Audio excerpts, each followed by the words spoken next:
ఈరోజు విడుదలైన హరిహర వీరమల్లు చిత్రం ఎలా ఉందో సమీక్షలోకి వెళ్ళి చూద్దాం. 16వ శతాబ్దంలో మొదలయ్యే కథ ఇది. మొఘల్ చక్రవర్తి ఔరంగజేబ్ బాబు డేల్ ఈ పాత్ర పోషించారు.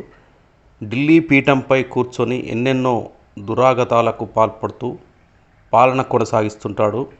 మత మార్పిడి కోసం దేశ ప్రజలని బలవంతం చేస్తుంటాడు. అందుకు ఒప్పుకోకుండా హిందువులుగానే జీవించే వాళ్ళ నుంచి జిజియా పన్ను వసూలు చేస్తుంటాడు. మరోపక్క ప్రజలు ఆకలితో అలమటిస్తున్నా వాళ్ళని పట్టించుకోకుండా దేశ సంపదని తెల్లదొరలు దోచుకెళ్తుంటారు.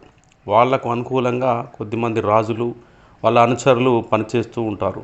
వాళ్ళందరికీ వీరమల్లు అంటే హడల్ పెద్దవాళ్ళ దగ్గర నుంచి సంపదను దోపిడీ చేసి పేదలకు పంచిపెడుతుంటాడు. బందరు నుంచి హైదరాబాద్ నవాబ్ కుతుబ్ షాహీ దగ్గరకు తీసుకెళ్తున్న వజ్రాలపై కన్నేస్తాడు వీరమల్లు. తన బలగంతో చార్మినార్ వరకు వచ్చి మరీ వజ్రాల్ని కాజేస్తాడు. అతని వీరత్వం గురించి తెలుసుకున్న కుతుబ్ షాహీ ఢిల్లీలో ఔరంగజేబ్ సింహాసనంపై ఉన్న కోహినూర్ వజ్రాన్ని తీసుకొచ్చే బాధ్యతని అతడికి అప్పజెప్తాడు. ఏ కారణాలతో అందుకు వీరమల్లు ఒప్పుకున్నాడు? హైదరాబాద్ నుంచి ఢిల్లీకి వెళ్ళే క్రమంలో ఆయనకు ఎదురైన పరిస్థితులు ఎలాంటివి? ఈ కథలో పంచమి అంటే నిధి అగర్వాల్ ఎవరు? ఆమెకి వీరమల్లుకి సంబంధం ఏమిటి? శత్రు దుర్భేద్యమైన ఔరంగజేబ్ సామ్రాజ్యంలోకి వీరమల్లు ఎలా వెళ్ళాడు? తదితర విషయాలు తెలియాలంటే సినిమా చూడాల్సిందే. ఇక సినిమా ఎలా ఉందంటే, సినిమా కొన్ని నెలలు ఆలస్యమైన అవుట్డేటెడ్గా మారిపోయే కాలం ఇది. కథనాలు వర్తమాన పరిస్థితులకు అద్దం పడతాయో లేదో అనే సందేహాలు, భయాలు వ్యక్తం కావడం సహజం. అలాంటివి 5 ఏళ్లకు పైగా ఈ సినిమా సెట్స్పై ఉంది. అయితే చారిత్రాత్మక నేపథ్యం కారణంగా ఈ కథకి అలాంటి ఇబ్బంది ఏమీ కలగలేదు. పైపెచ్చు ఇప్పుడు ఎక్కువగా మాట్లాడుకుంటున్న సనాతన ధర్మం నేపథ్యాన్ని ఇందులో బలంగా స్పృశించారు. రాబిన్హుడ్ తరహా కథానాయకుడి పాత్రతోనూ, అభిమానుల్లో పూనకాలు తెప్పించే ఎలివేషన్స్తోనూ ప్రేక్షకులకు బాగా కనెక్ట్ అయ్యే స్వధర్మం నేపథ్యంలో తెరకెక్కడం ఈ సినిమాకు కలిసొచ్చాయి.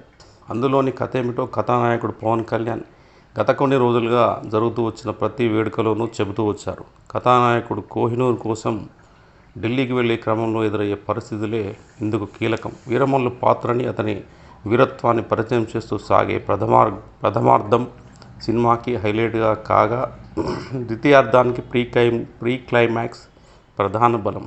16వ శతాబ్దం నాటి పరిస్థితులకు అద్దం పడుతూ ఈ సినిమా ఆసక్తికరంగా మొదలవుతుంది. తన్నుకుపోవాల్సిన గద్ద చిత్రం పట్టగా ఓ కుటుంబం ఒడికి చేరిన చిన్నారిగా కథానాయకుడు పరిచయం అవుతాడు. అక్కడి నుంచి సినిమా పరుగులు పెడుతుంది. ప్రథమార్థంలో యాక్షన్ సీక్వెన్స్, పాటలు సినిమాకి ప్రధాన ఆకర్షణ. ముఖ్యంగా పోర్ట్లో ఫైట్, అందులో ఎలివేషన్స్ అభిమానులని మరింతగా అలరిస్తాయి. ఆ తర్వాత మల్లయోధులతో కొనసాగింపుగా చార్మినార్ దగ్గర సాగే పోరాట సన్నివేశాలతోనూ, కొల్లగొట్టిన దిరో పాటతోనూ ఫస్టాఫ్ సినిమా అంచనాలకు ధీటుగానే సాగుతుంది. విరామానికి ముందు కుతుబ్ షాహీ కోటలోని సన్నివేశాలు మరింతగా అలరించడంతో పాటు ద్వితీయార్థంపై మరింతగా ఆసక్తిని రేకెత్తిస్తాయి. అయితే ఆ ఆసక్తికి తగ్గట్టుగా తర్వాత కథనాలు లేకపోవడంతో పాటు చాలా సన్నివేశాలు సాగతీతగా అనిపిస్తాయి. పవన్ కళ్యాణ్ స్వయంగా తీర్చిదిద్దిన యాక్షన్ ఎపిసోడ్ నుంచి మళ్ళీ సినిమా గాడిలో పడుతుంది. యాక్షన్ ఘట్టాలతో పాటు అక్కడ సనాతన ధర్మం నేపథ్యంలోని సన్నివేశాలు సినిమాకి ఆయువు పట్టు. అయితే పతాక సన్నివేశాల్లో ఆంధీ నేపథ్యం అభిమానులకు మరింత జోష్ నింపేలా ఉంటుందనుకుంటే విజువల్స్తో మాయ చేసి తొలి భాగం సినిమాని ముగించారు.